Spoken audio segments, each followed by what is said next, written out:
Folks, Black Star Network is here. Oh, no punches! I'm real revolutionary right now. Support this man, Black Media. He makes sure that our stories are told. Thank you for being the voice of Black America, Roland. Stay black. I love y'all. All momentum we have now, we have to keep this going. The video looks phenomenal. See, there's a difference between Black Star Network and Black-owned media and something like CNN. You can't be Black-owned media and be scared. It's time to be smart. Bring your eyeballs home. You dig?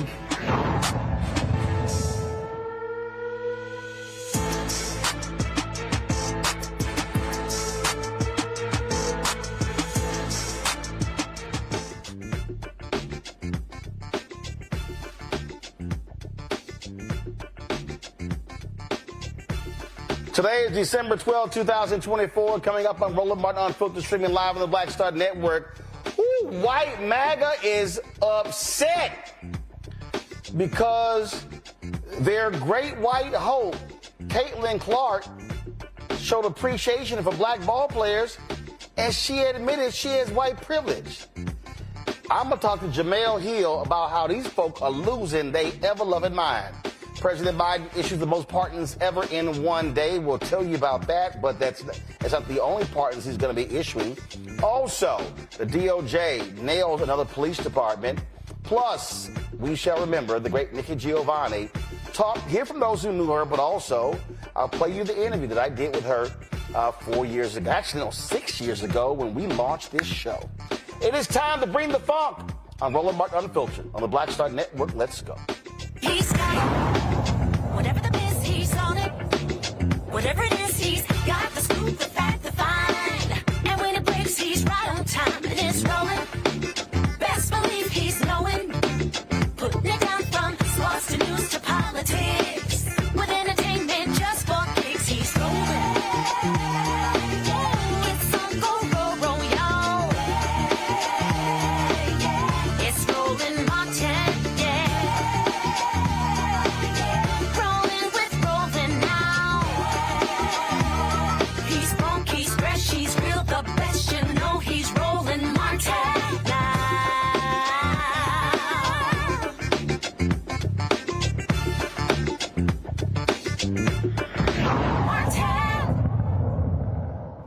Well, y'all, Time Magazine named Caitlin Clark the Athlete of the Year, and she made some comments in her interview that Lord has driven white MAGA out of their minds.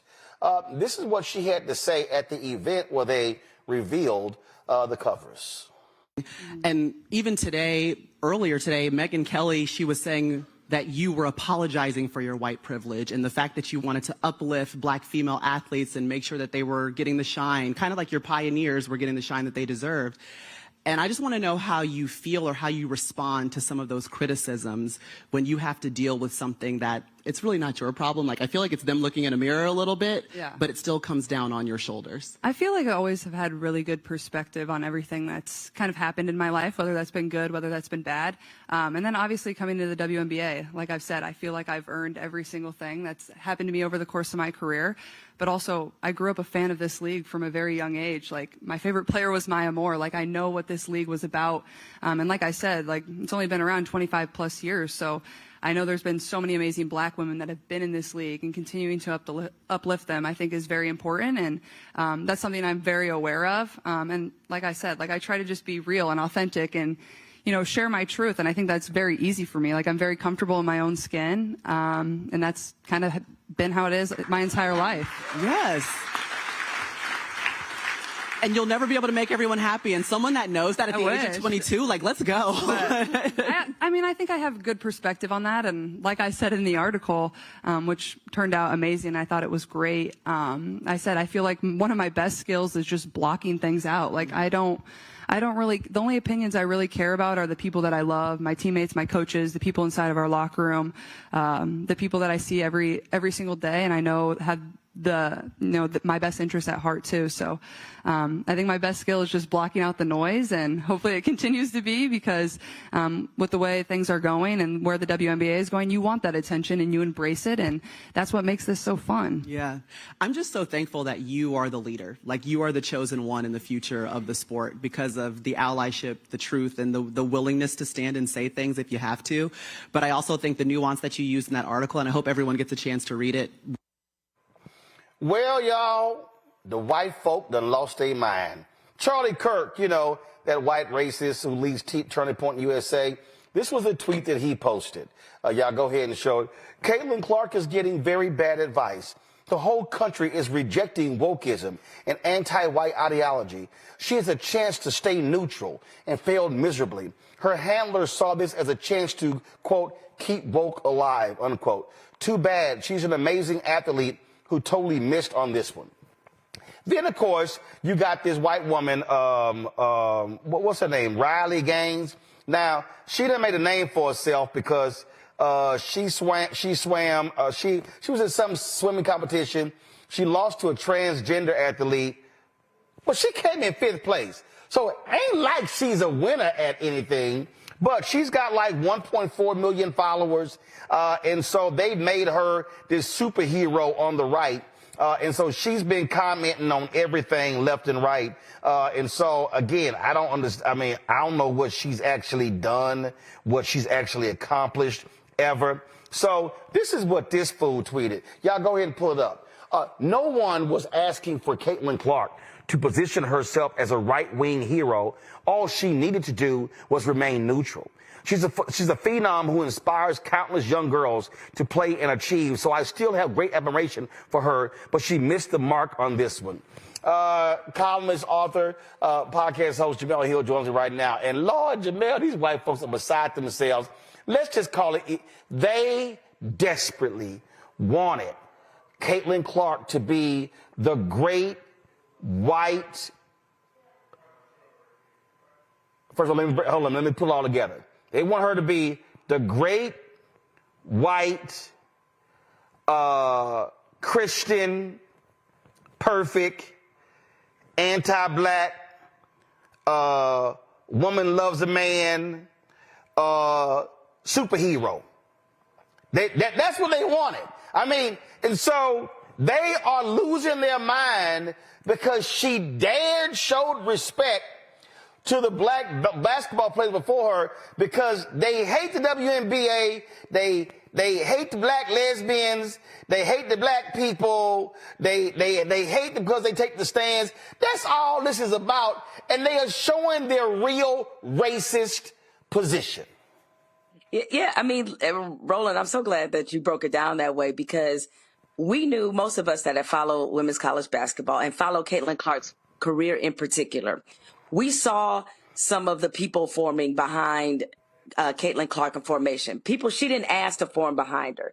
So they essentially weaponized Caitlin Clark's success. They weaponized her popularity, and they made her their avatar for everything they can't stand about black women. Let's just call it what it is. And when she didn't deliver that to them, they got mad, just like they got mad when she liked the Taylor Swift post, social media post of Taylor Swift endorsing Kamala Harris. They lost their mind then.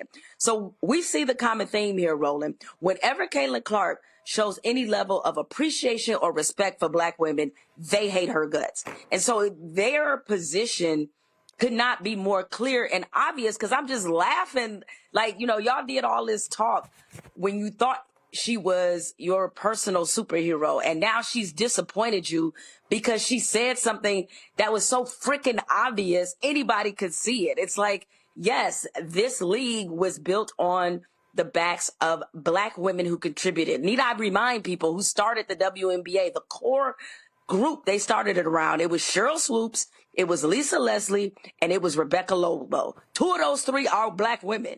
And the history of the game is littered with black women who have made contributions. She said a long time ago, Caitlin Clark did, that her favorite player ever was Maya Moore. So this is just so laughable, and it's so predictable. And now Riley Gaines, who honestly, she need to thank trans athletes, because if it wasn't for the trans swimmers she lost to, we wouldn't even know who she was. At all. And at all. And Megyn Kelly, who I also heard has something to say about this. Hey, I'm sorry that she doesn't hate black people the way that y'all wish that she did. I mean, look at this. Some of the people were hitting her. Y'all, go to my iPad. Wow, so disappointing you caved into the made-up fantasy world of a delusional left. I was such a big fan of you, not because you're white, because you're amazingly talented. Fool, it's a whole bunch of other white women in the WNBA who can ball. And then goes, unfortunately, your ego and attitude is starting to stink more than your skills shine. You had a huge platform to bring people together. Instead, you're choosing to push people apart. There's some other dumbass. CC, have you not learned 76 million people just voted no on woke and yes for Trump? You caved. You blew it. Somebody else. Nope, no longer supporting you. You caved. What's wrong with your teammates threatening you? How sad. I was about to buy a jersey for my daughter. Hell no. I'm back to the shadows for the WNBA. She really betrayed her whole fan base. WTF. At least we know she's in it for the money now. Nice Time magazine, though, I guess. All the people who defended you for how bad you were treated have now been betrayed by you. Such a disappointment. Just go ahead and say, we are some racist crackers. I mean, they literally told on themselves, Rolla, because the comment that you just read a moment ago, the person who tweeted that or whatever social media post they put that in, they said that we thought you brought people together. Again, all those people who are complaining and who are now anti-Caitlin Clark, why are you so mad that she actually showed respect for the women that were before who happened to be black? Don't you think you need to be asking yourself, what is it about black women that's so bothersome to me that the idea of someone else being respectful of their contributions is so off-putting that I would sit up here and be upset and mad about it to the point where I won't buy my little girl a jersey? Like, your little girl can't idolize someone who respects other races and other cultures? I thought that's what y'all wanted. Y'all said that y'all want unifying, y'all want a unifier. Y'all want somebody that brings people together. Well, part of being brought together is being able to appreciate, respect, and understand other cultures. And, I thought the Time magazine piece, I think what they also hated, Roland, on top of her showing respect to black women, is the fact that she debunked a lot of the narratives that they let run around in their head for the last year about this woman. This idea, they were the ones that ran with this idea that Caitlin Clark was being targeted by these big, bad black lesbians and black female basketball players. And she said very plainly in this piece, she never felt targeted. And all of those kind of silly ideas they had running around in their mind that she was somehow being bullied and discriminated against by these black women. And that wasn't the case at all. In fact, it's black women quoted in the piece talking about what a great teammate she was and how they, tried to help her transition into the WNBA and all these things. So it's just not even the fact that she is showing some kind of respect for these other players in the league and the players that came before. It's also the fact that they have nothing that they can use to hate on the league that most of them weren't even a fan of, or players they weren't a fan of. They just like the idea of being able to rub Caitlin Clark's success and her popularity in the faces of black women that they couldn't stand to begin with. Here was a tweet from super white woman Megyn Kelly, the one who actually said that Santa was white and blackface was cool. Look at this. She's on the knee, all but apologizing for being white and getting attention. The self-flagellation. The, oh, please pay attention to the black players who are really the ones you want to celebrate. Condescending, fake, transparent, sad. No. You're fake, Megyn, because you failed at NBC because the public saw you as nothing but being a lousy right-wing hack. That's why you couldn't cut it at NBC, and it was stupid to pay you all that money, and they gave you $69 million to leave. And so you suck, Megyn Kelly. And so you're showing us exactly who you are. You're showing us that your white cape matches your white hood. That's all this is. And so they are so angry because she's talking about the history of the game.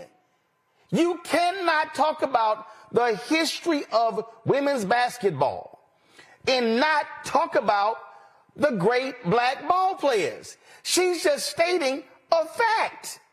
Yeah, I mean, that was it. It was just all facts. And, you know, the other thing, too, Roland, and Caitlin Clark actually said this in the timepiece, is how insulted she felt by a lot of the narratives that people created about her.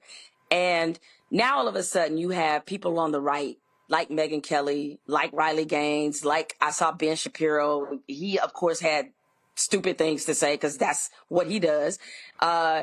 Now they're all trying to act like she was somehow bullied and pressured into making these comments. So not only are they upset that she has showed a level of respect and knowledge of the game of women's basketball, they have played Caitlin Clark like she's some mindless puppet that can't think for herself. If you know even a little bit about the game, as you said, there are so many black shoulders the game has been built upon. And that's not to say that there hasn't been some tremendous, iconic white players in the league. Diana Taurasi is one, for example. Breonna Stewart. I mean, there's, you know, Ann Myers. I mean, there's a ton of white players that have contributed to the game of women's basketball. But a great many of them have also been black. And that's all she was saying. And so as a lot of us in sports called out, especially a lot of us black journalists, we called this out a long time ago. You know, we said that basically we see what you all are doing. You're using Caitlin Clark to get your racist takes off. And now that you find out that she doesn't support that nonsense. Now you upset and you mad at her. And you want to call her weak-minded, and you want to say that she's being pressured and bullied, and she's going woke, and all these other euphemisms for the fact that you just a racist, and she just exposed you even more. Simple as that. Jemele, we appreciate it. Thanks a bunch. Anytime. Appreciate you, bro. Let me go to my panel, y'all. Of course, Lauren Victoria Burke joins us right now. We got Joy Cheney. We got Dr. Greg Carr. Let's get right into it. Lauren, this tweet here pretty much sums up what Jemele was just saying. The person says, I hate Caitlin Clark now because it turns out she's not a racist piece of shit like me, as I assumed she was, and that is so disappointing. She's canceled. 80 to 90% of conservative America right now. Cry more, you cons. That's all they are. Yeah, the entire thing is kind of a racial Rorschach test in terms of people applying the thoughts that are in their head onto someone else. I mean, every time any of this has come up with Caitlin Clark, it's because some journalist has asked her about it, or somehow it's brought up by some sort of outside force. But what it all really boils down to is that there's a lot of people out there that want this discussion because of the commerce of content. I think the media wants this discussion. I don't know that Caitlin Clark ever really wanted this discussion, but now they have it, and now they're not getting the answer that they want. And it is really sort of built on this idea that she was supposed to be certainly the idea that she was, the best player. They wanted her to be the best player in women's basketball and superior to all others and all of that. And then that didn't happen. She loses the national championship, but then she comes back into the professional women's basketball league and does really well. But the thing that's so funny about it is that it sort of reminds me of so many things. Anytime you have a white person who champions or platforms black people in this way, they often are sort of called crazy, so, she must be confused, or her handlers. I mean, the Charlie Kirk thing is particularly revealing, although he's an idiot, so you can't really read too deeply into anything that he says. But the idea that somehow there's something wrong with her or her handlers, like they sat down that night before and made this decision to make these statements, because, of course, Charlie Kirk, being a racist, who is completely obsessed on the subject matter, thinks that everybody else is obsessed with the subject matter, and they're not. She's just speaking as another human being. So it is fascinating to see the sort of Rorschach test quality of this moment, and it is quite satisfying, I have to say. It really is. I mean, these people, here's the deal, Joy. We always knew who they were. We always knew. And all they're doing is, as Jemele said, they're just telling on themselves. Right. That's right. I mean, this is what we always know. And, I talk gender.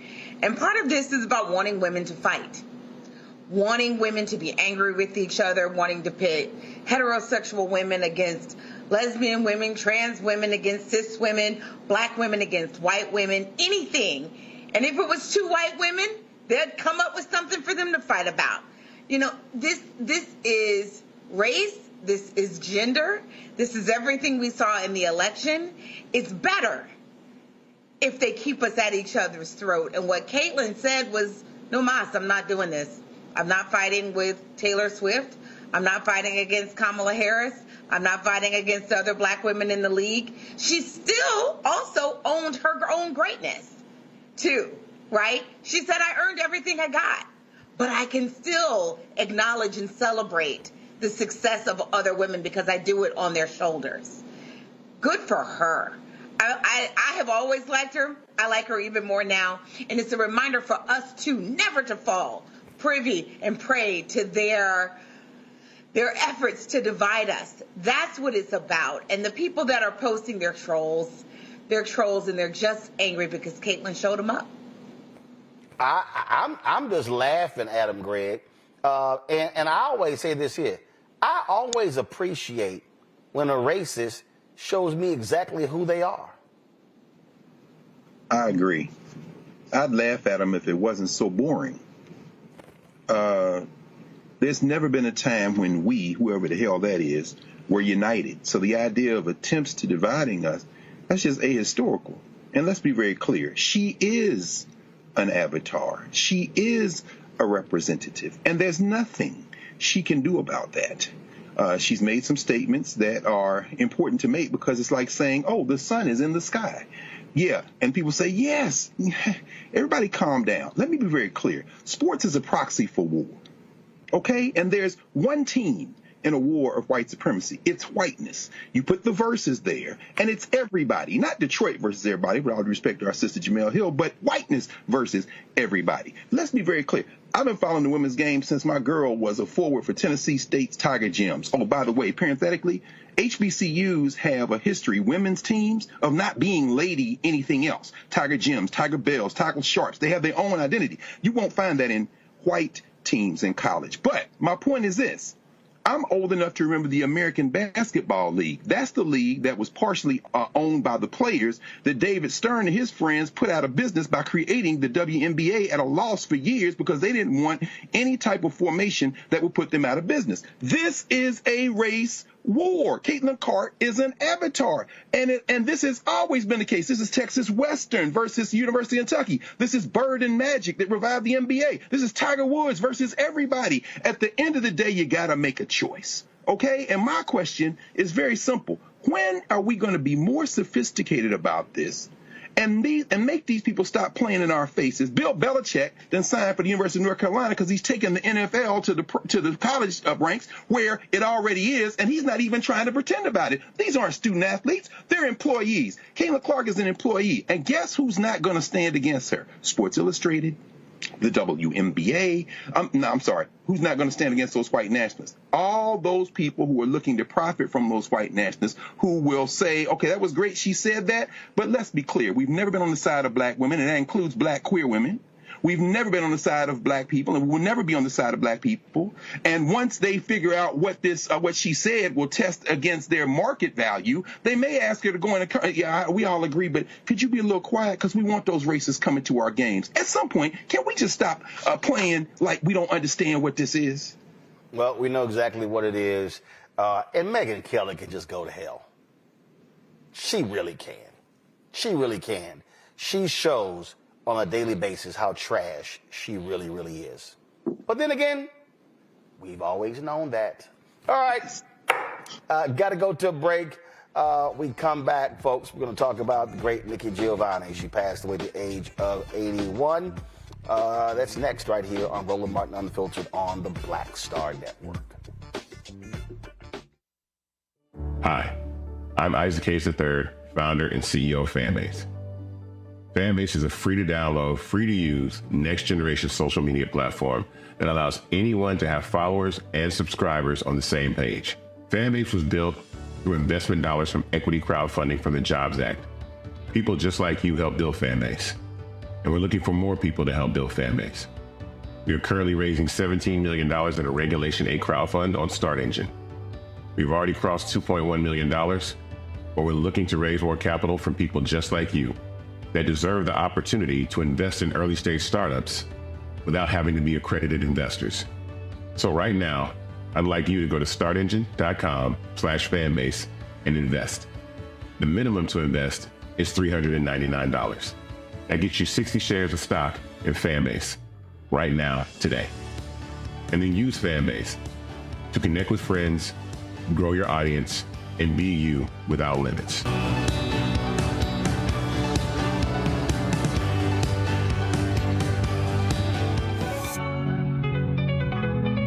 Now streaming on the Black Star Network.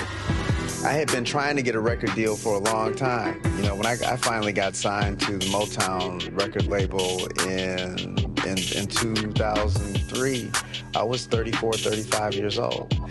And up until that time, I had been trying to get record deals the traditional way. You know, you record your demo, you record your music, and you send it, you know, to the record labels, or maybe somebody, a friend of a friend, knows somebody that works for, you know, the record label. And really, chemistry that was my last ditch effort at being in the music business. How long have you been trying?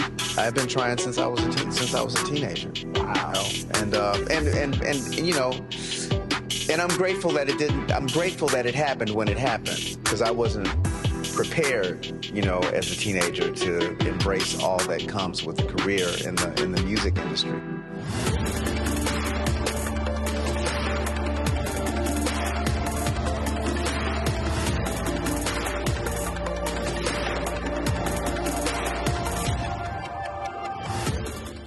This is Tamala Mann. And this is David Mann. And you're watching Roland Martin Unfiltered.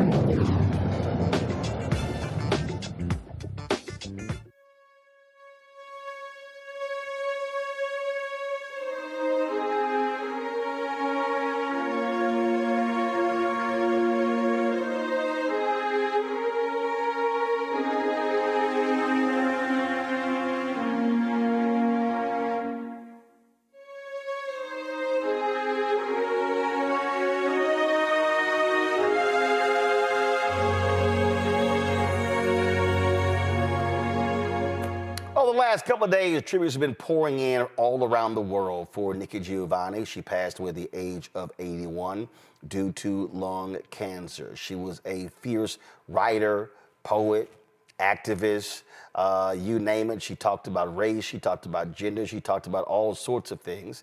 And it was always a delight to hear her, to read her work. And so many people have been talking about what she has meant to them as individuals, but one of the places where she really touched folks was at Virginia Tech.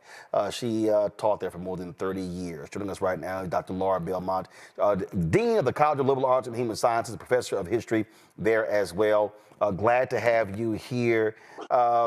It's always, it has to be just so interesting if you're a student and you get to sit in a class with a true legend and icon, and you get to see him up close, you get to talk to him, walk the same halls with them. She was truly beloved by the Virginia Tech family.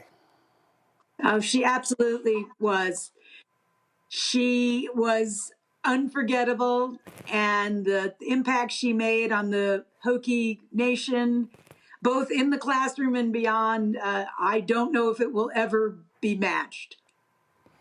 First of all, what does she teach there? She came to us in 1987 as a creative writing professor, and she and her partner, Ginny Fowler, were instrumental in making our creative writing program a real force to be reckoned with. We have a significant percentage of underrepresented students in that program, and Nikki certainly was a huge draw for that. They were iconic figures in the English department and the college and the university itself. But a lot of what Nikki did that affected people's lives didn't happen necessarily in the classroom, although if you were lucky enough to get into her class, that was certainly an unforgettable experience. She spent a lot of time, for example, mentoring student athletes. She did a lot of outreach with children in the Blacksburg area.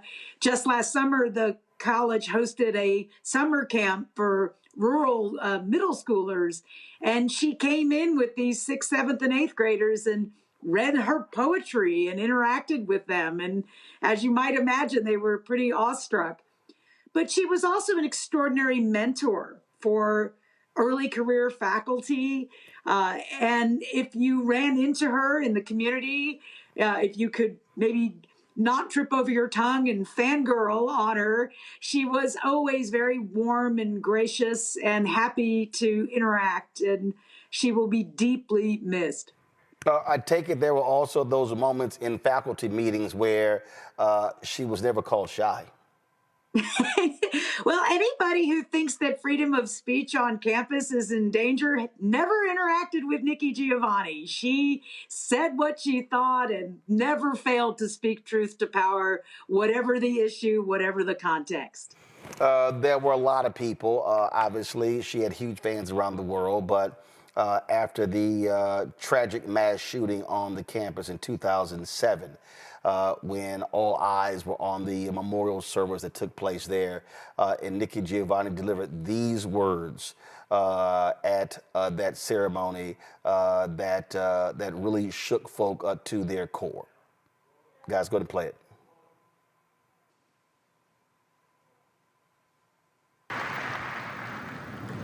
Ladies and gentlemen, Virginia Tech University Distinguished Professor of English and celebrated author, Nikki Giovanni, will deliver closing remarks.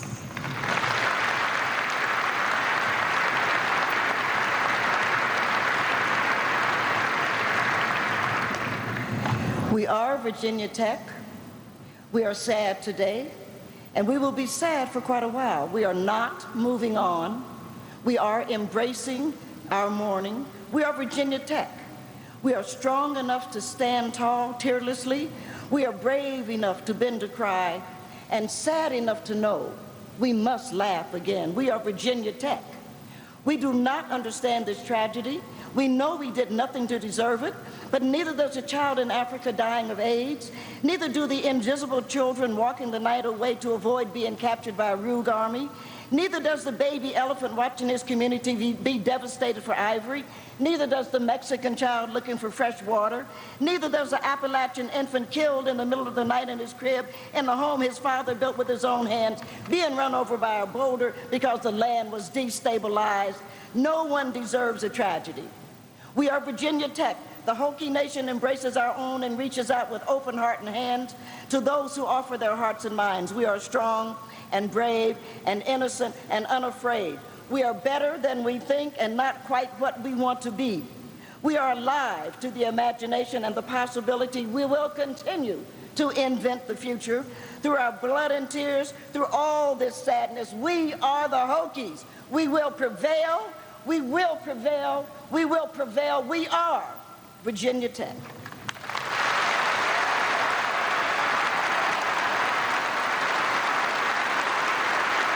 We call that a drop the mic moment. Absolutely. A really non-parallel ability to eloquently speak to a community that was reeling and in deep pain. And every April 16th, Nikki's voice becomes the voice of commemorating that singular, awful moment in our university's history. And she provided tremendous comfort and gave incredible expression to a community devastated by loss. When you think about your many interactions, what is a cherished memory? What stands out the most for you? To know Nikki was to forever be changed by her. One never knew what she would say. And you could go from laughing so hard you were crying one moment to the next moment her posing a question or saying something that you found yourself haunted by months later because it profoundly challenged your view of the world.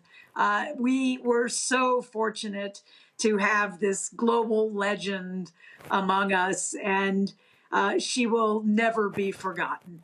All right, Dr. Belmont, we appreciate it. Thanks for sharing your thoughts about the legend, Dr. Nikki Giovanni. Thanks so much, Roland. I appreciate it. Thank you so very much. Folks, a little bit earlier, I caught up with Dr. Michael Eric Dyson. He sent us, give me 1 second to get it ready. He sent us this video. He's actually in flight. So I said, hey, go ahead and drop us a video. And he did.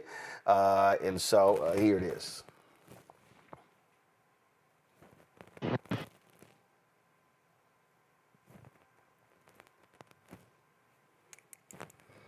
All right, let me see what's going on with this video here. Give the dirty camera and the noise. Okay, here it is now. Let's come back to it. Here we go. Y'all forgive the dirty camera and the noise in the background and my scruffy outfit, but I'm in the airport. Just wanted to send these few words to Brother Roland, celebrating the great Nikki Giovanni.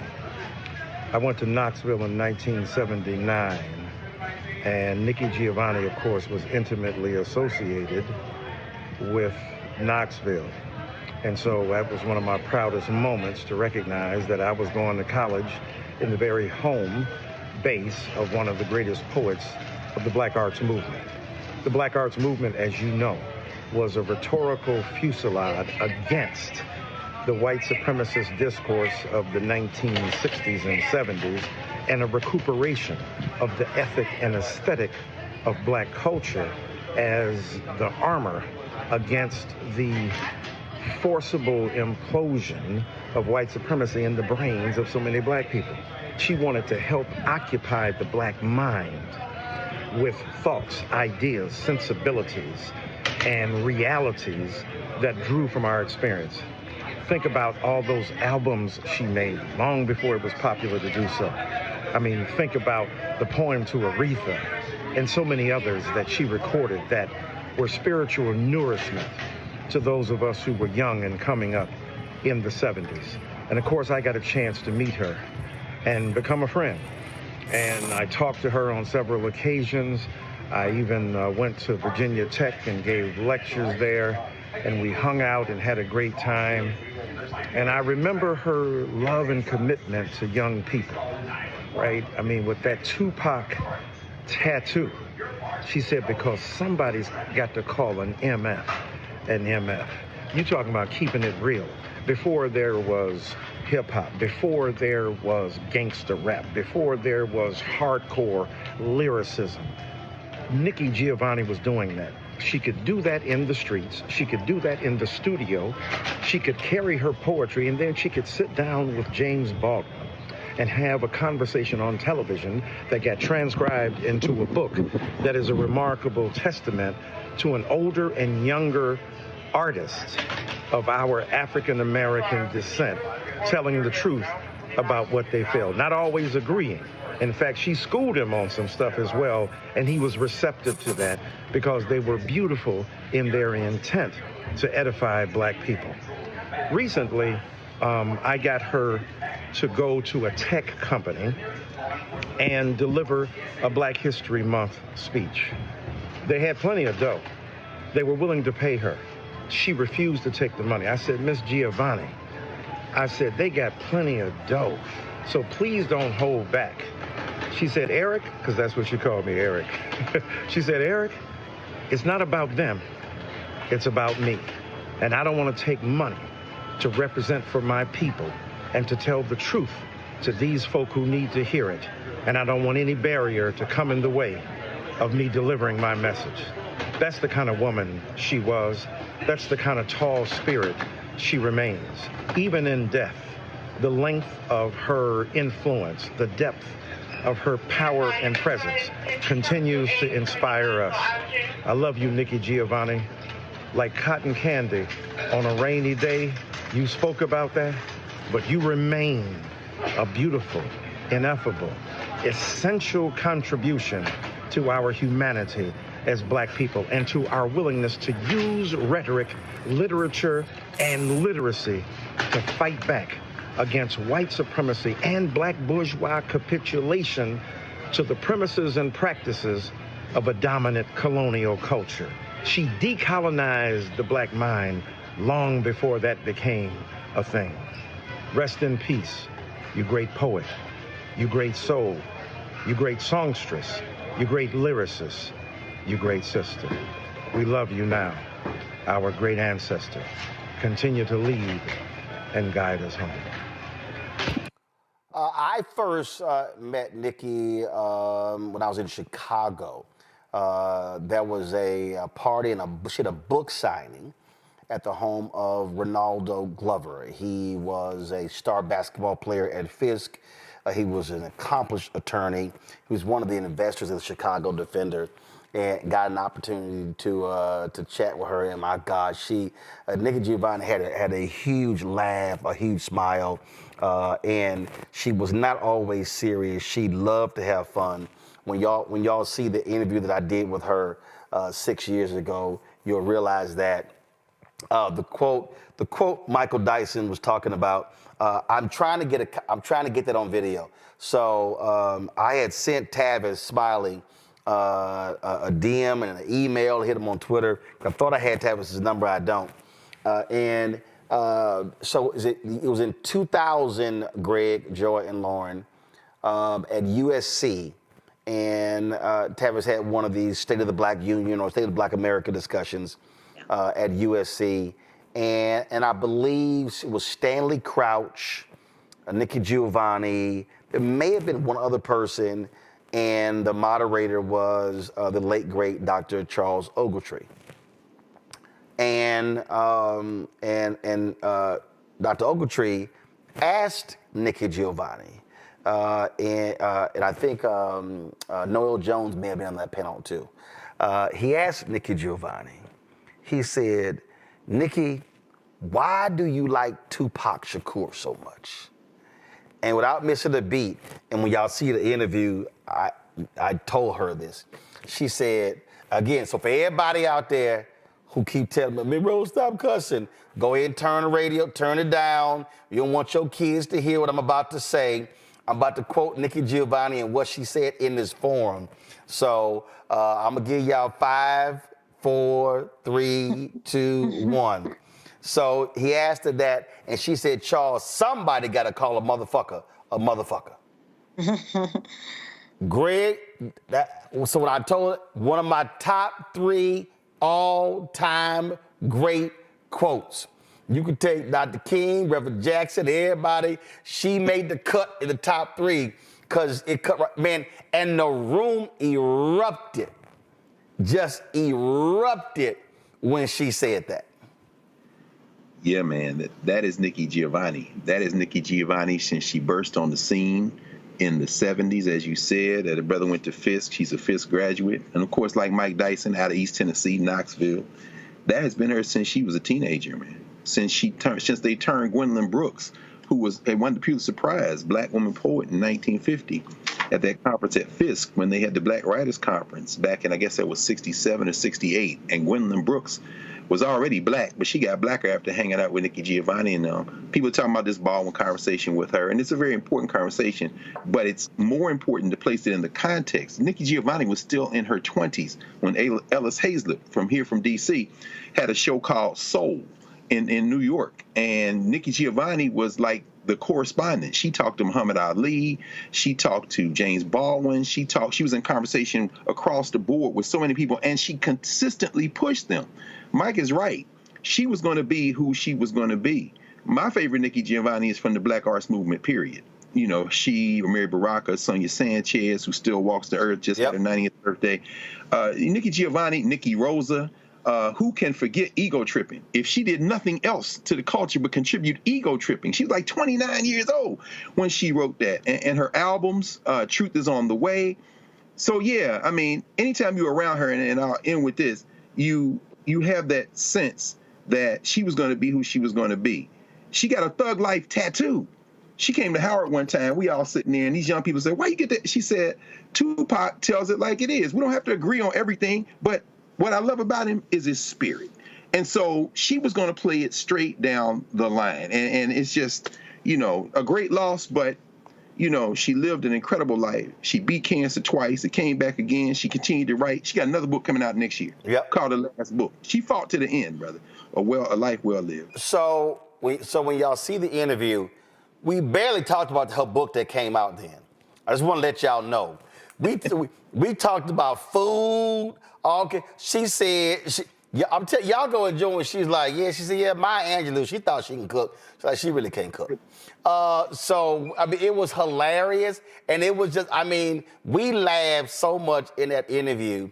And again, I think that's it. The reason that's important, Joy, is because I think a lot of times when you look at figures like Nikki Giovanni, people assume that they're always serious and tough and all of that. No, she loved to laugh and play and joke and crack jokes. When we were at Ronaldo Glover's house, she was telling the story about how she was at Fisk and then she left Fisk because some of the professors did not particularly like her because of her sexuality. She was like, I wasn't one of their favorites, and so she was very clear in terms of how she just didn't abide by also the respectability politics at Fisk at that time in terms of dress code and the other. So she bounced. And then when they softened up a bit, then she came back, got her degree there. And so they still laud her as, one of their great graduates. But she held firm when it came to her point of view and her standards. Well, let me tell you what, when I heard this she had passed, I wrote that heaven was vibing tonight, thinking about that conversation with James Baldwin, and then you bringing up a conversation with my mentor, Charles Ogletree, who we lost last year. Heaven is vibing right now, and they are having deep conversations. It also is a reminder of what happened. How lucky we were to have her with us for as long as we did. So many of our luminaries, so many of our great thinkers don't survive. They don't make it. The pressures of who they are, or just, the fact that people target them means that they are impactful, but they have a short life. She had a long life and really gave us an opportunity to see what happens when you have the fullness of life and you can reflect at different stages of your life upon history and contribute to so many different groups that you wouldn't have if you were only stuck in time at a young age. We got to see what a 70-something Nikki Giovanni would say upon reflecting in her sunset years. So, what a privilege. And also just a reminder of queer Black people and the contributions that they make, not only to art, but to the intellectual fabric of our nation. What a great honor it was. And Black women, just the deepness. She was a humanist. And when you talk about her, the fact that she had a good time and that she laughed, of course. No one who really understands, no one who's really a poet, no one who can really break down the human experience as she does and really pick it apart and reflect on it can do that if you don't love people. You have to be deep and you have to love people. And she did that. And so, and I'm so glad that we get a chance to celebrate her life. And there are people who didn't know her before who are going to know her now through our lauding of her legacy. You know what, Lauren, when I think about, again, just a whole slew of generation of greats who are becoming ancestors. But what jumps out at me is how they were coming of age, and they were all moving and interacting with one another. When Greg talked about that show Soul, I'm in a group chat, and Michael Harriet was telling us that there are about 40 or 50 episodes of that on Peacock. They're streaming it, it's on Peacock. And people have an opportunity to watch those shows. And a lot of Black people today, when you think about when that show was out, and there were other shows that were coming out of New York City and Boston and other places. I mean, really, what black people today have to understand is that King gets killed in '68, assassinated in '68. The Kerner Commission report comes out in '68 saying there were 2 Americans, one white, one black. When you go to the early to mid '70s, and when you look at these public affairs shows, when you look at the fact that Julian Bond was a host on Saturday Night Live, when you think about being on those public affairs shows, when you think about just the energy that was happening, when you think about the dialogues and the conferences, when you go back and look at All in the Family and the Jeffersons, and the dialogue that was happening on those shows, I mean, that was an unbelievable period. And I think what was also important is that figures like Nikki Giovanni and they were with the Baldwins of the world and so many others, I mean, they were basically, I don't want to use the phrase they were challenging each other, but I think, for lack of a better phrase, they were operating in a time where you had what I call literary verses, where the work of this person was causing this person to say, I got to raise my game, and iron was sharpening iron, and things along those lines. And they were having real intellectual conversations in public spaces. What's happening today, I dare say, doesn't even remotely compare. Well, it was like doesn't even come close. What's happening today is you see, we live in a society with a level of distraction that is just off the chain. And, you know, when you find out from like whistleblowers from Facebook, Frances Haugen, who testified in front of Congress, that Instagram was built to effectively keep you on the platform for as long as possible. So all of this is a game of distraction. And you take that, and of course, YouTube and everything else, it's really hard to get back to a point where you are in a face-to-face dialogue with somebody in a way that yields what you were just talking about. When you have a group of people who has something in common artistically, or they're all writers. I think, you know, that phenomena happened in the 60s as well. It happened in the civil rights movement. You have the face-to-face conversation, you have the in-person conversation, and that yields a different result about, you know, what comes from that. And what comes from the digital world that we live in is something quite different.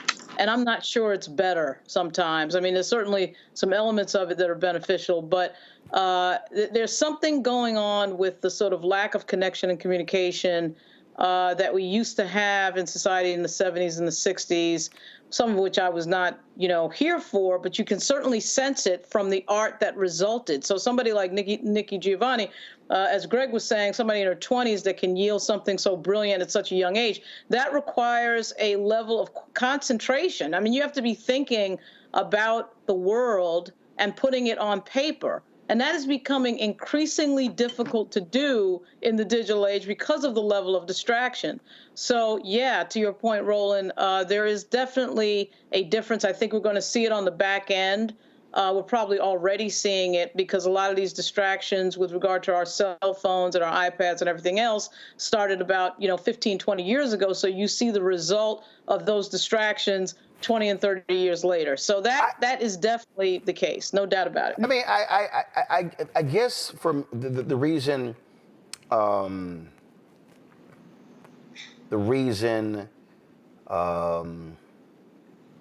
that is so important to me, Greg, is because, last night, Bishop Horace Sheffield had me in Detroit.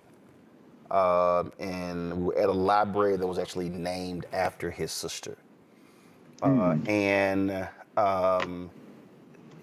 the thing that was interesting about that is that we were having and it's a lecture series. It's a free lecture series that they have for the public. And Cornel West will be there in a couple of weeks. Michael Eric Dyson next month. Eddie Levert's going to be there in March.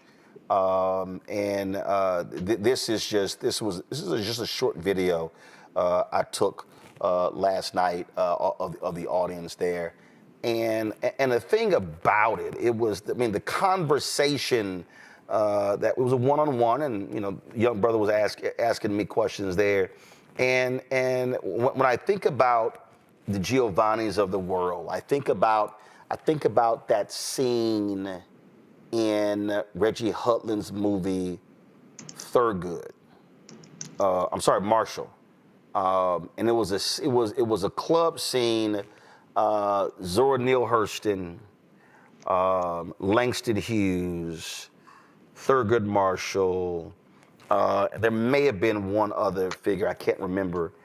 And I sit there and go, man, what were those conversations like? When I think about Ruby Dee and Ossie Davis and Dick Gregory and Harry Belafonte, Dr. King and Diane Carroll, Sidney Poitier, what were those conversations like? James Baldwin. And when I bring it present day, and Greg, I start thinking about folks who I know that are in the entertainment space, folks who are in the media space, folks who are in the art space. I'll be honest with you, those things don't happen. And the challenging and the pushing having these high intellectual conversations that would get loud, that would get noisy, but it's not like you would hate each other. But the whole point of it was you were challenged on every aspect of your point of view. And like I said, iron sharpened iron. That's why a Nikki Giovanni could write what she wrote at 29. Yeah, absolutely. It's quite ironic that you were in Detroit, which fights with Chicago, which is the blackest city. They have an argument to make in terms of the Black Arts Movement. The institutions, Sister Nikki's good friend Haki Mahabudi, who's coming up on his 80th birthday there in Chicago with Third World Press, the great Dudley Randall, and Broadside Press out of Detroit, where Nikki Giovanni published some of her earliest poetry.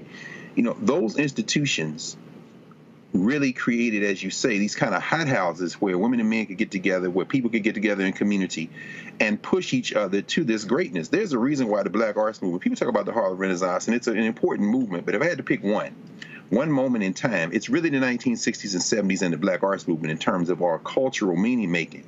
Lauren, what you said, I wrote that down. You always had these quotables. I love it. Thinking about the world and putting it on paper. That is what they did.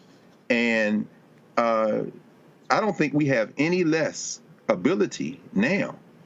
But the reason why this is a forgettable age and will be forgotten if the species survives is because of these institutions that Francis Haugen is talking about and others are talking about. It has decimated our capacity to be still, to observe, and to be in conversation with each other and to make meaning. I would encourage everyone, if you haven't seen it, to look at the documentary. I think it's on Netflix, Going to Mars. That one and the one on Sonia Sanchez, Bad Sonia Sanchez, gives you a glimpse into that period.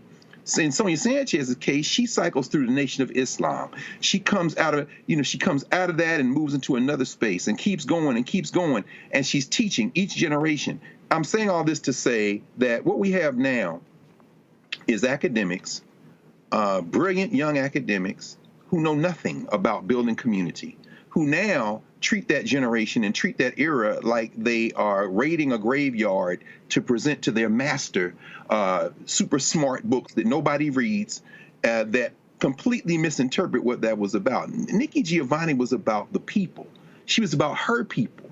And when we slice and dice it in the academic jargon of today's kind of movements, what we leave is the fact that those movements that we stand on the shoulders of were all about building Black community critically, collectively. And so for you to be in Detroit at that moment, doesn't surprise me that that room was full, because Detroit knows about building community. And in many ways, Nikki Giovanni traces one of her great lines of thought and development to exactly what you said, that steel sharpening steel that took place in the place that gave birth to the Nation of Islam, to gave birth to the Republic of New Africa and the Shrine of the Black Madonna.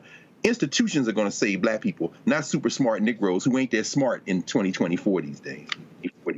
The conversation that people keep referencing regarding her discussion on Soul with James Baldwin,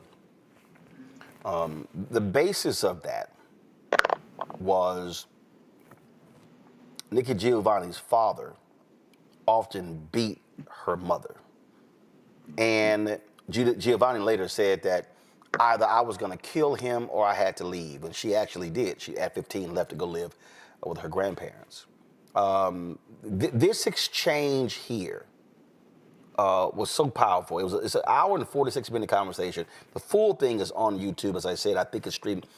So all the episodes are streaming on Peacock. When I've seen this clip, first of all, I've seen this numerous times over the years. And what immediately jumps out at me, and again, as somebody who's in television, first of all, I look at how this was shot. I look at how tight it was shot. How this was a true one-on-one conversation. She's 29, he's 47. And this dialogue was just unbelievable. Listen to this. Fake it, because we don't have dreams these days. How the hell can you have a dream? For what? Well, it isn't. So everybody's jiving, but let's jive on that level. If I love you, I can't lie to you. Of course you can lie to me, and you will. If you love me and you're going off with Maddie someplace, you're lying to me. Because what the hell do I care about the truth? I care if you're there. What Billie Holiday say, hush now, don't explain. All right, I accept that. Of course you'll lie to me, because I don't even want to care. What does the truth matter? And why are you going to be truthful with me when you lie to everybody else? You lied when you smiled at that cracker down the job, right? Lie to me, smile. Treat me the same way you would treat him. I can't treat you the way I treat him. You must. Because I've caught the frowns and the anger. He's happy with you. Of course he doesn't know you're unhappy. You grin at him all day long. You come home and I catch hell because I love you. I get least of you. I get the very minimum. And I'm saying, fake it with me. Is that too much of the black woman to ask of the black man? For 10 years, so that we can get a child on his feet that says, yeah, father smiled at mother. He talked to me about school today. Who cares that you can read or can't read? Most Americans can't read. Most people can't read. They look at the pictures. Baby, I know what you're saying. I know exactly what you're saying, and I don't disagree. But no, I'm going to be honest and think about it really. I'm not so sure that that is a human possibility. If I have to smile all day,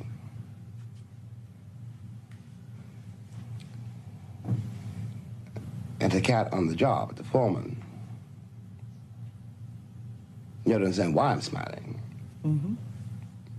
Not because I want to smile, I'm smiling because that baby needs new shoes. I can't give a performance all day on the job and come home and give a performance all night in the house. Okay, so one of the performances will stop. Yes. So again, I think what makes that so riveting, Joy, is not just the conversation, but also how it was shot. And I can tell you, there's so many times when we're shooting stuff, I'm always like, yo, push in, because like you're inside of the box, and you see every bit of emotion on her face and his face, and it's just captivating. The reality is you're not getting those discussions, even remotely. You're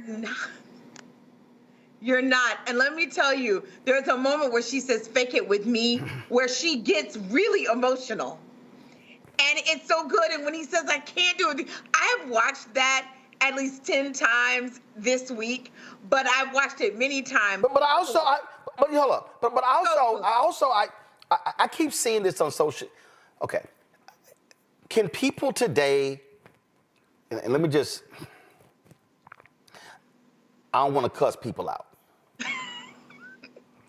But I keep seeing this on social media, and I'm seeing this in our chat room. Can y'all stop saying, oh, she cooked him? She didn't. This wasn't. They can't stop saying it. That's See, this is the thing that pisses me off with folk today. We want every intellectual conversation to be a battle. Yes. To be a fight. It's not. If you actually just shut up and watch, what you're seeing is, you're seeing Nikki Giovanni speaking through the pain of a woman, of a young girl who saw her mama being beaten by her father, being grossly disrespected. And when she's talking about fake it, you're seeing a James Baldwin wrestle with, I can't do that, to a black woman. Now, first of all, we're seeing two gay people having the conversation. She's talking about man to the black woman, and he's talking about the black man to the black, he's talking about the black woman to the black man. Right. So people need to stop with, oh man, she cooked him. No, they were both grappling with the very same issue, yet bringing a different set of emotions to the conversation. I'm just sick of these people who they can't watch it and not say, let me listen and understand in a deeper meaning what they're talking about versus, oh man, she cooked him. Oh man, he had her. No. And it was so deep because in many ways they were both still closeted, right? And so just so deep. But the reason, part of this is like the decline of the liberal arts education, where our kids just don't sit and debate each other enough. Oh hell no. Oh, not even. Right. They're not even. Yeah. Yeah, but they assume if you have a disagreement with someone, if you have a conversation with someone, somewhat like what you tried to, develop here, right, with having three panelists plus you, sometimes with a guest, they think that you're arguing or that you disagree or that you hate one another. No. We're having a conversation. It may even get animated, but we're having a conversation and trying to go deeper. The only place where I really see that happening now is sometimes on podcasts. If you have not seen Ezra Klein with Ta-Nehisi Coates talking about his new book, that is really deep and long format where they really unpack and they really debate with each other. But that does not often happen. It is really quick bites. People are afraid to go deep because they feel like they will be soundbited and someone will take the one thing that they said and make that the fullness of what they said instead of saying, they continued the conversation. Or they actually are afraid to challenge and be challenged. The reason I was sitting here laughing, and Greg know where I'm going. The reason I'm sitting here laughing is because so that was a screening in DC for 12 Years a Slave. And I watch movies a lot different. My wife she says I get on her nerves because I'm actually watching the content, but also the technical. And I was watching how Steve McQueen used sound and used silence in these really long sections where you were like, okay, shit, they're gonna switch the shot? We're like, damn, how long are we gonna keep sitting here? But the whole point, for you to hear the crickets and things like that. Ava DuVernay did the exact same thing in Queen Sugar when they would use the wind and all this sort of stuff, and it was just very interesting how they used it. So when the movie was over, we had a Q&A. And so, Greg, you had some, what was it, your class? What was it? Yeah, some students there. One of my students, who's now on faculty at Howard, Shanice Thompson, got up and was talking about she said, we still slaves. We still slaves because of the prison industrial complex. She laughs about that now, but we wouldn't know each other had she not gotten up. But right. So she got up and she said that we're all slaves. And I was like, oh, hell no, I ain't no slave. I'm like, I ain't in prison by a damn thing. And so that led to this uproar from her. Then Greg got into it, and I was like, man, I don't give a damn what none of y'all say.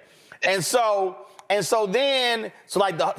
in the room were like, oh, and so then it went to social media. Oh yeah, I want to see you debate Greg Carr. And again, I was like, who the hell is Greg Carr? Bring his ass on the show. Right. I was like, let's go.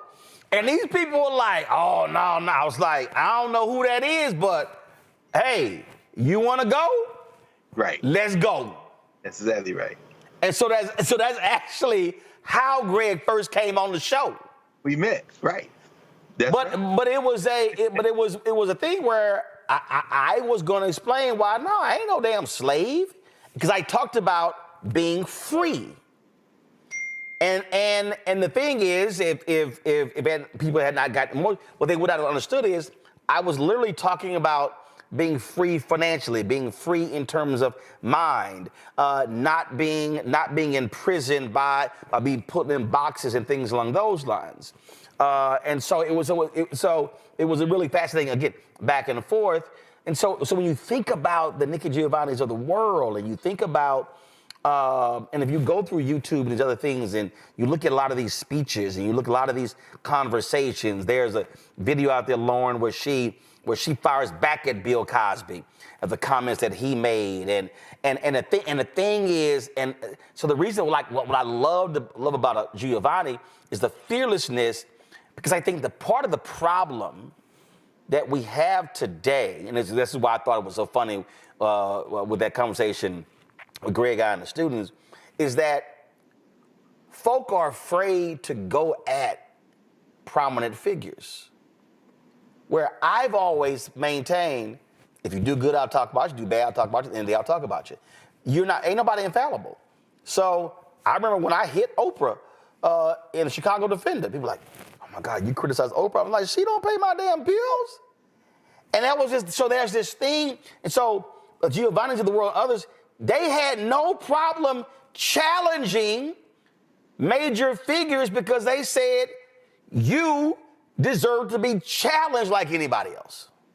Yeah, well, challenging people in these days has a real world effect, as we found out last semester, where we had a bunch of billionaires effectively threaten the degrees and threaten the livelihoods of students who were protesting the war in the Middle East, if you remember. So we have a situation, I think, again, that goes back to social media, where the cancel culture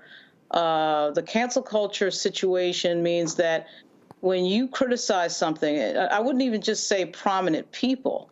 If you make a controversial statement, you could end up paying for it 15 and 20 years later. Even if you made that statement as a teenager, we've seen a few people get upended by things that they wrote on social media when they were 15 and 16 years old, and then were going for a job at 30-something years old, and then all of a sudden there was some controversy. And so what that has done is it has stifled debate. It's stifled criticism. It's stifled people challenging each other, either in person or in the virtual world on some digital platform. And I think that has been a huge problem. That has been a huge problem, because what it does is it prevents us from having a discussion about something that might be wrong, or criticizing something or challenging something, and having that other person challenge us back and say, well, this is why I feel this way, because everybody is too afraid to have the discussion in the first place. This happens all the time. And there's also a sort of cancel culture comes with a virtue signaling package.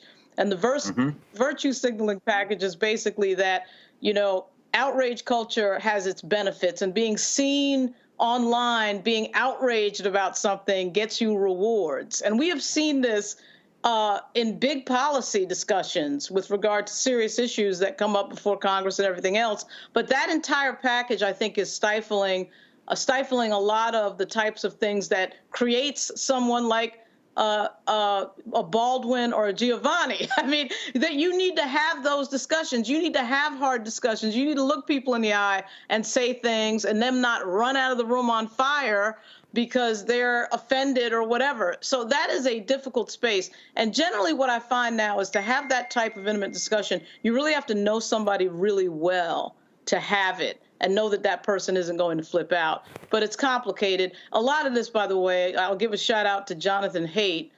Jonathan Haidt's book, The Anxious Generation, deals with a lot of these issues with regard to social media and how the generation got more anxious and more sensitive about criticism. And for academia, I know Greg can talk to this a lot better than I can. For academia, I think this has been problematic, but not just for academia. Can I hop in to say one thing? Yeah. Charles Ogletree used to do this on campus with his Saturday school. When I was there, we used to have deep conversations. We used to have controversial figures. We used to have dinners afterwards where we'd have that conversation. I don't know that it's still going on. I'm not quite sure, but I think it would be hard in this climate to my co-panelists, what they've also said. When people don't feel like they can have a conversation and survive afterwards and really debate and maybe even be a little wrong, when they feel like they can't do that, then you have people, parasites like Donald Trump, parasites like others who say, you know what, I'm going to let you say whatever you want to say. It can fester because people feel hindered and frustrated. So, to what you said earlier tonight, if you're a bigot, if you're a racist, go on, say it. So I can say what I want to say, call you the MFer if that's what it is. And we can have it out. And that's okay, and we can live to fight another day about it. I'd rather you do it here than at the ballot box. Michael Vick was on Urban View with Lamont King and Greg, and he talked about being at Virginia Tech and Nikki Giovanni. Listen to this. Because I know one of our great legends, the great Nikki Giovanni, was on faculty at Virginia Tech for a number of years. And so as we were coming in, asked, hey, Brother Vic, man, did you ever take a class with Nikki Giovanni? And your answer was a beautiful, what'd you say, man? I did. I had her, I think, my sophomore year. I had a class with Nikki, and she was so amazing that I used to, I always sat in the back of the class and never wanted to sit in the front. I used to pay attention to every word that came out of Nikki's mouth because she was just so legendary, and, she spoke with, so much precision and value, and everything was in volume. And she used to put us in groups, and we used to have these big discussions, and sometimes the discussions would get, they would get really crazy and heated and intense. And I just remember that it was a night class too, being just one of my favorite classes to go to. And at Virginia Tech, I wish I would have spent more time, trying to be a better student. Because I know I had it in me. It was just football, and it was overwhelming. It was a lot to handle, but that class was the class that I was always in. And, she would allow me to miss here and there, but she always held me accountable, not just for me, but my teammates who, tried to cut class at times. And so she made sure we was always there in attendance, man. So some of my fondest memories of being at Virginia Tech, no doubt. That's a beautiful thing. And I mean, in the sense as well that we typically think of student athletes, I've been teaching for a long time, and I tell the students all the time who play football, basketball, track, I say, y'all end up being employees of the university. I don't know, first of all, how y'all do it. Do all of that work and still come to class.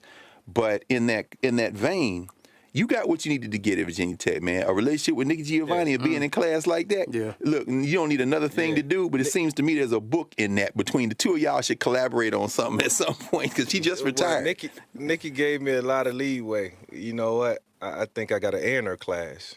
See? That's what I'm talking about. Because I was always prepared, and that, like I said, that was one of the classes. I knew I couldn't. She always called me out. Like, you're the leader of Virginia Tech and the football team, and what? You got all these responsibilities. You got to be a leader in this. And she knew I was kind of shy and laid back, so she would always call on me to speak and to lead conversations. And so, we had a really deep class, man. Like we had some amazing dialogue throughout that year. Thank you for sharing that with us, brother. Thank you for sharing that. Yeah. That, again, Michael Vick, who's star quarterback at Virginia Tech, of course, where Nikki Giovanni taught. Here's the thing that I don't think a lot of people realize.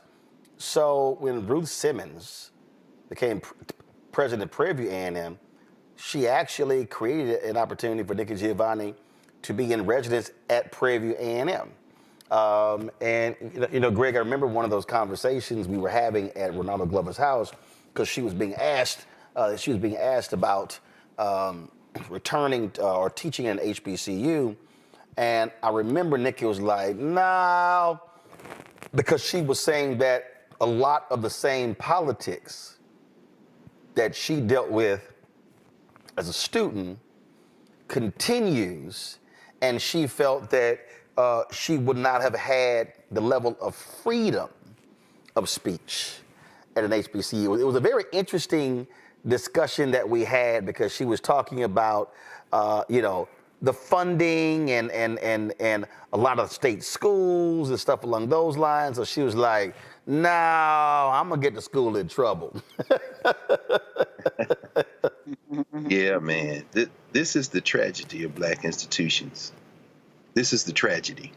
Ruth Simmons, of course, who went to Dillard. Her life, coming out of Grapeland, Texas, and then going to Louisiana to go to Dillard, it all starts at the HBCU intellectually for her in the academic sense. This is the tragedy. You're absolutely right about Nikki Giovanni's experience at Fisk. She talked about that many times. But had it not been for that black space, you wouldn't have seen Nikki Giovanni the way we see her.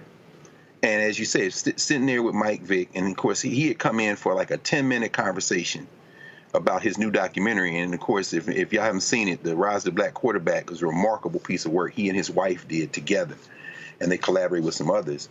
But, I wanted to ask him about Nikki Giovanni. As you see, that was the first question. He ended up staying for like 30, 40 minutes. In fact, Sway in the morning was supposed to be in the studio in New York, and he had to delay his show because Mike wanted to sit there because this is a conversation about you as a human being and as a student and having that relationship.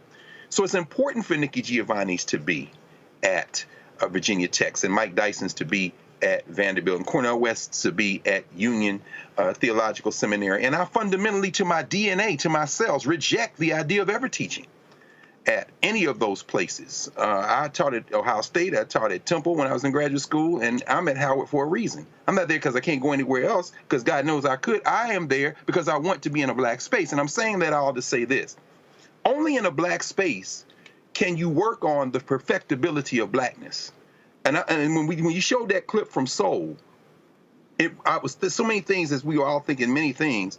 I think about that show. You should see Mr. Soul if y'all haven't seen that. That's the documentary that was done by Ellis Hazlett's niece, Melissa, where she shows the show. You see Ellis Hazlett, a queer man, asking Louis Farrakhan, who is surrounded by the Fruit of Islam and the MGT, Muslim Girls in Training, in the studio about the question of homosexuality. You see, that can only be done in a black space, you understand? Because then Farrakhan has to confront that question in community with a black man who is queer and grapple with it. You're not going to do that in a white space. I'm going to tell you why. Because the minute you raise that in a space like a Virginia Tech or Vanderbilt or Georgetown, and you pick the white school, here come everybody else wanting to talk about it. Let me be very clear about this. We have no allies. We just saw that with the Caitlin Clark piece. Whatever Caitlin Clark says or doesn't say, she's going to be white and white women in America. There is no allyship there. There's a nominal allyship, but it's not going to free us. When you saw Baldwin and Giovanni grappling, two queer people who throughout their lives had more white partners than black ones, let's just be very candid about this. In a black space, what they are talking about is the potential of the perfectibility of blackness, because you see, what blackness does, it traps us. You cannot be human and be black. It was designed to not be human in response to the only thing that can be human in a racial formation, which is whiteness. White means human. Black means anti-human. So then black has to perform a superhumanity just to be able not to get knocked the F out, which means I can't come home and treat you the way I treat those white people because I'm trying to simply recover from that performance. So when Nikki Giovanni asks James Baldwin about that, what she's asking is for him to be human. His response is, I can't be human. And the courage, finally, of Nikki Giovanni is to be in a white space, a black space, and whatever space that she has as a human being. That is her towering achievement. However, this is the cost it comes at.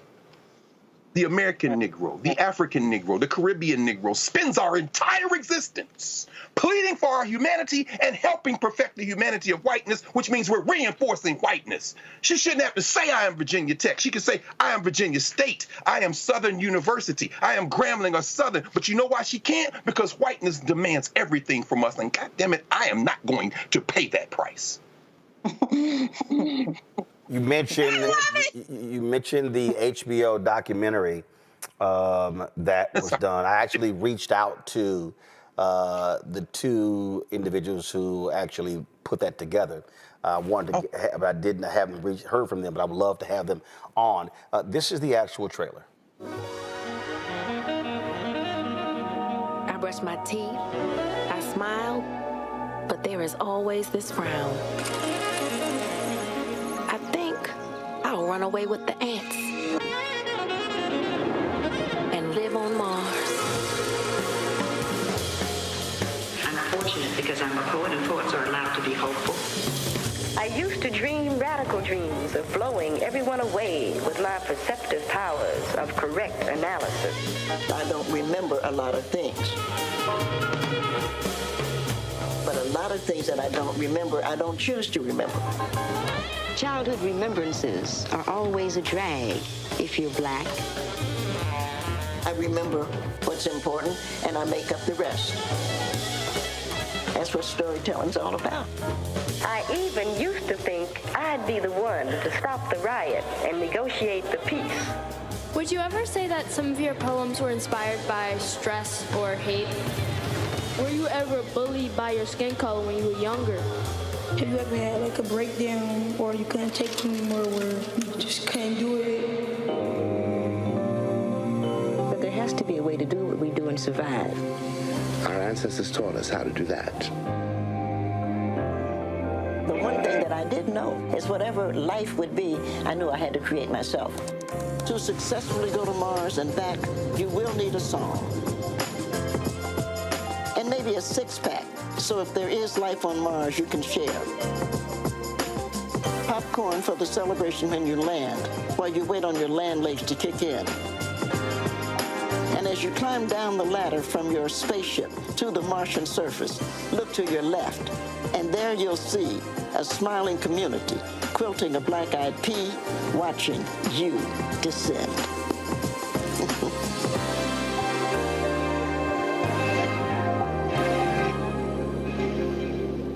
You know, Joy, as Greg was talking, and I was setting that up, talking about, again, being able to have these real, authentic conversation in black spaces. While that was playing, and man, this has nothing to do with the people who actually produced the documentary, but one of the things that always bothers me is that those type of documentaries, so well done, polished, telling the stories of our people, rarely, if ever, are funded and aired in black spaces. That's right. So if I think about documentary on Sonia Sanchez, the documentary on Nikki Giovanni, the documentary on Harry Belafonte, they aired on HBO. And now the Quincy Jones documentary, Netflix. I think about John Coltrane. I think about, I mean, I can go on and on and on. And one of the things that when I think about a lot of the documentaries on our musicians, Sam Cooke. Yes. When I think about Niles Rodgers, when I think about the Teddy Pendergrass documentary. Teddy Pendergrass documentary was done by the BBC. Right. When I think of, so I've been going on and on and on, and that's one of the things that, for me, like I just saw this story where this BuzzFeed sold this YouTube studio with different shows for $87 million to a consortium of investors. And it pains me that the stories of our legends and our icons are often being told and produced by folk who don't look like us. That's right. Aired on platforms not owned by us. And so the cycle then repeats itself where they get rich off of our music and our craft and then still get rich off of talking about how we produced our craft. It's worse Wait a than minute. that. They get rich off of talking about how we had to overcome them. That's right. Right. That's right. Oh. It's funny. I went to the National Coalition on Black Civic Participation. They had an event last night. Kathy Hughes talked about this. Talked about it in an electoral context. We live streamed. The spirit of democracy. We live streamed it on the Black Star Network. Yes, and we talked about how many of our platforms you did, which is great, but some Black platforms did not get access to many of the campaigns and whatnot as some of the others did. That's the next stage, right? We've got to not only demand that white people acknowledge us and report on us and tell our stories. I mean, that there seemed to be that we used to crave that, right? We wanted some kind of validation. We have to move to another stage where we say, and we want to make the money off of it. We want to enrich our own lives and our own ownership. This is what's so great about what you do here. Roland, I have been on BBC and I've had the sound tech grab me afterwards and say, I watched you on Roland. We're watching. We are watching us. That's right. And so people, when they're looking for places to platform the material, when they're looking for people to produce the material, to direct the material, they need to be looking at Black people. And hell, we can produce stuff on them. Why can't a Mick Jagger documentary be done by a Black person and aired on our networks? Yeah, but to Greg's point, I don't want to do Mick Jagger. Right, of course. I don't. I literally don't. And the reason I don't is because there are so many amazing artists whose story has never been told. That is when we do. Listen. The reason we didn't do any of our one-on, I think the only one-on-one we did last year, we did Kim, and was here in the studio. Normally when we travel to LA, and it was because of money. It was because of money, and there was a reason when we did Richard Roundtree. We shot that. He becomes an ancestor 3 years later. We did Louis Gossett. He becomes an ancestor 15, 18 months later. I go back to September, October 2017. We were shooting interviews, getting prepared for the 50th anniversary of the assassination of Dr. King. TV One cancels my show, News One Now. I'm sending them emails in January saying, yo, what are we doing for MLK? In February, what are we doing for MLK? Nobody's responding to the emails. So I then make the decision to spend $30,000 of my own money to go to Stanford to interview Clarence Jones, to interview Claiborne Carson, to go at a speech in Buffalo, and then Anthony and I drove to Cornell to interview Dorothy Cotton. We went to Atlanta, interviewed Juanita Abernathy. I went through this. So then when we meet with TV One in March, and they finally agree, okay, fine, we'll do something, I had all those in the can. Thank goodness, because Dorothy Cotton died 2 months after the anniversary. I think Juanita Abernathy passed the following year.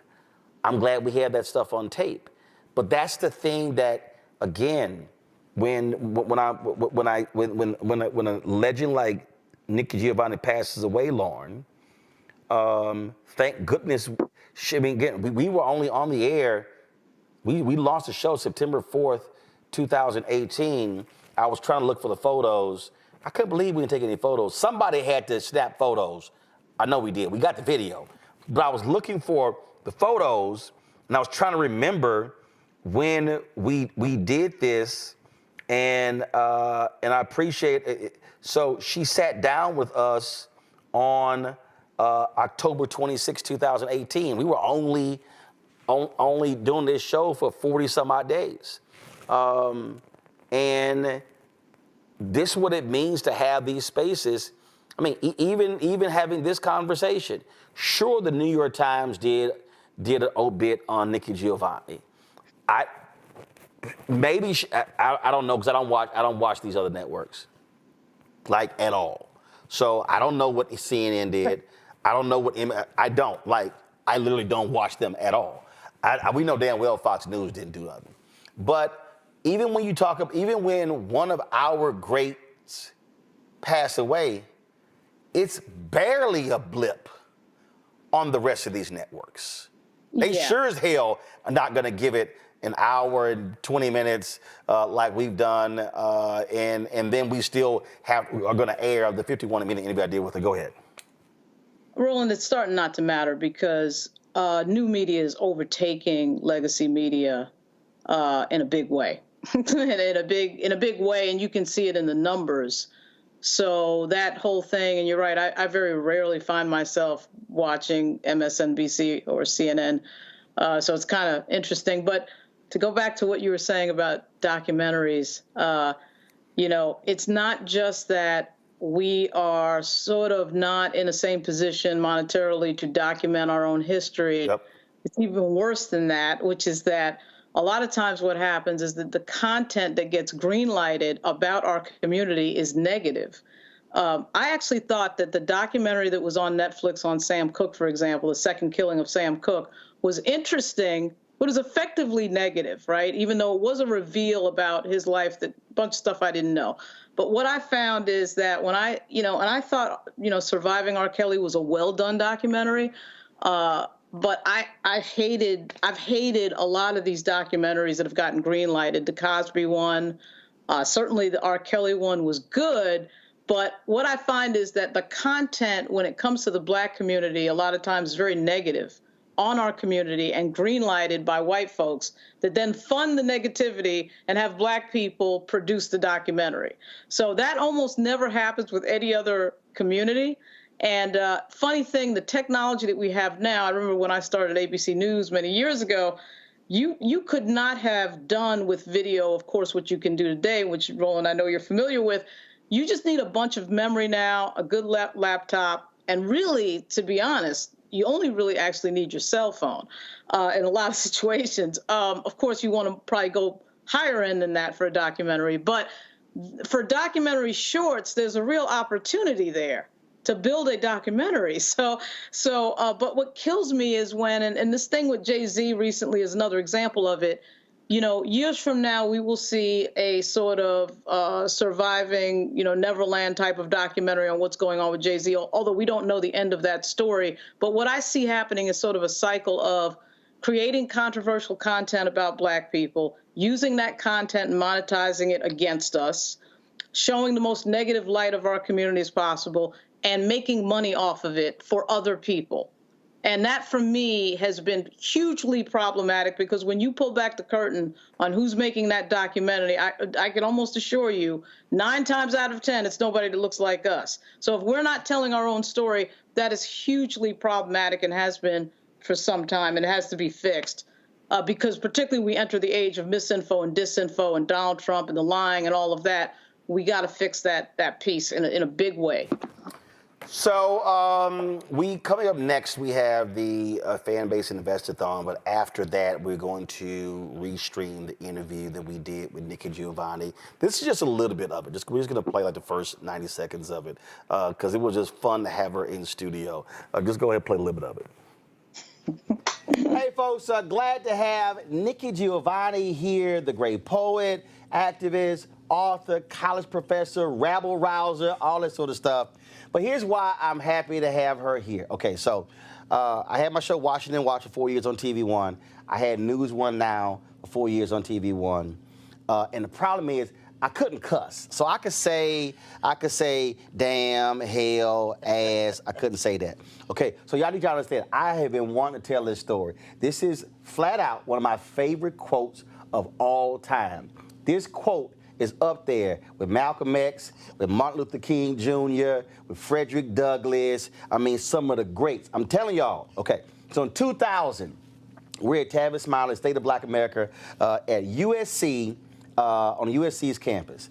And I think Charles Ogletree was the one who was interviewing Nikki Giovanni on stage, and I think the brother with the New York Daily News, Stanley Crouch, I think he was on the panel. So the question was asked to Nikki, why do you love hip-hop and why do you love Tupac? And this is what she said. She said, somebody got to call a motherfucker a motherfucker.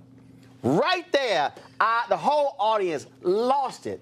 And every time I had her on the show, I was like, I couldn't say it. I had to dance around it. But that was that is a top 5 all-time quote. I'm embarrassed. I'm an old lady. I'm sorry, but that was hilarious and truthful. Well, it was truthful. It was truthful, and there's no question about that, Roland. I mean, well, you have to sometimes. We've been talking football, you know, and I teach at Virginia Tech, and can I read a poem? Yeah. Because I have a wonderful... Shocking. No, she's going to refer to a poem. This is a nice poem. I have a kid that I taught, Kevin Jones, who is in our Hall of Fame. Running back. Yeah. Yep. And Kevin came to me and he said, Nick, I need some help in writing a poem. And we talked back and forth, and I came up with this. So the I is Kevin. Some people plant seeds for corn and tomatoes and okra, which grow.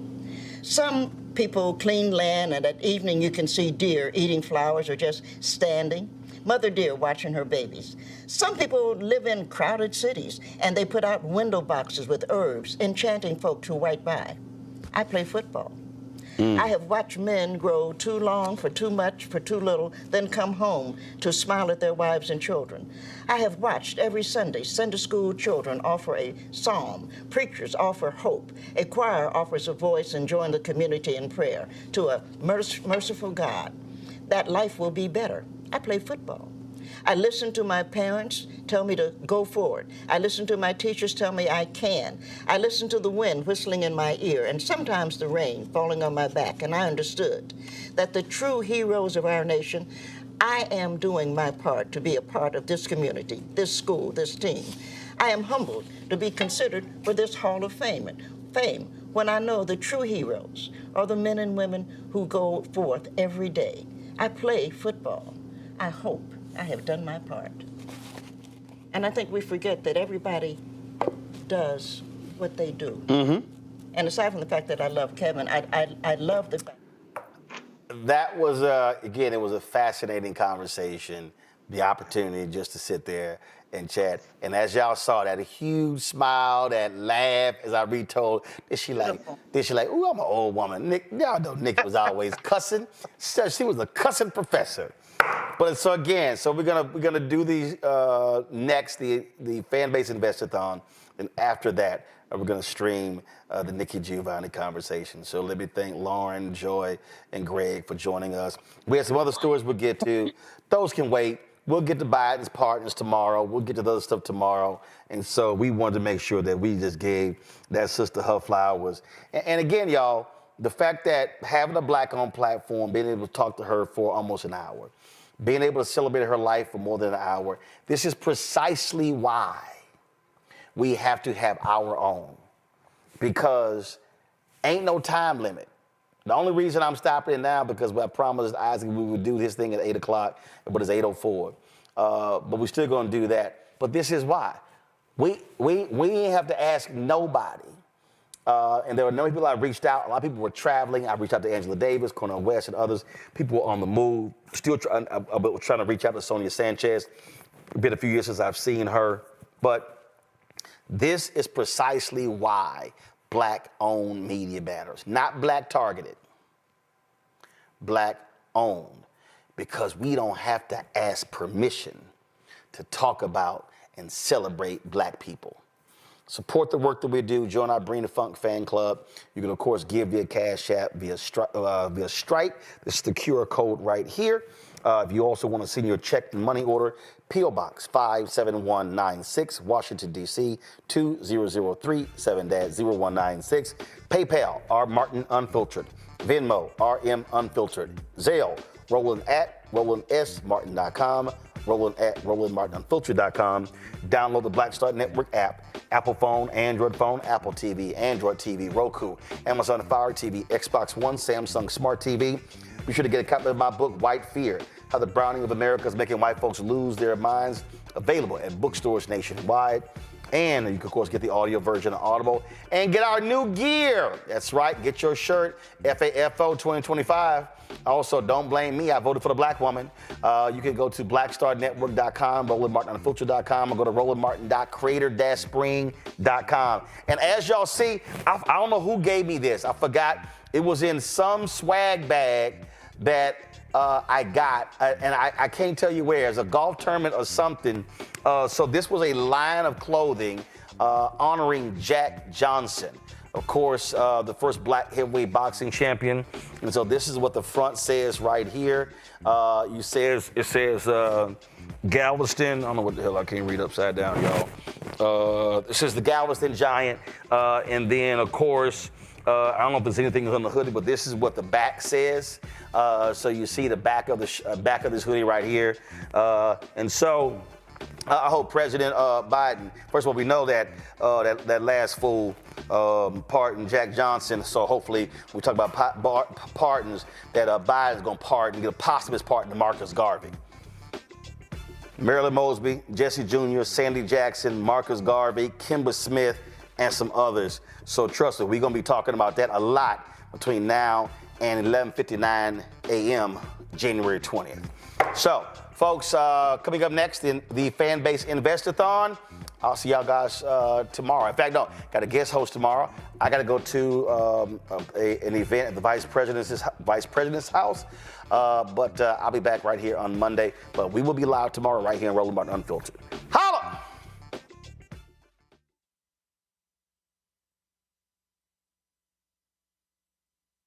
Hi, I'm Isaac Hayes III, founder and CEO of Fanbase. Fanbase is a free-to-download, free-to-use, next-generation social media platform that allows anyone to have followers and subscribers on the same page. Fanbase was built through investment dollars from equity crowdfunding from the Jobs Act. People just like you help build Fanbase, and we're looking for more people to help build Fanbase. We are currently raising $17 million in a Regulation A crowdfund on Start Engine. We've already crossed $2.1 million, but we're looking to raise more capital from people just like you that deserve the opportunity to invest in early-stage startups without having to be accredited investors. So right now, I'd like you to go to startengine.com/fanbase and invest. The minimum to invest is $399. That gets you 60 shares of stock in Fanbase right now, today. And then use Fanbase to connect with friends, grow your audience, and be you without limits.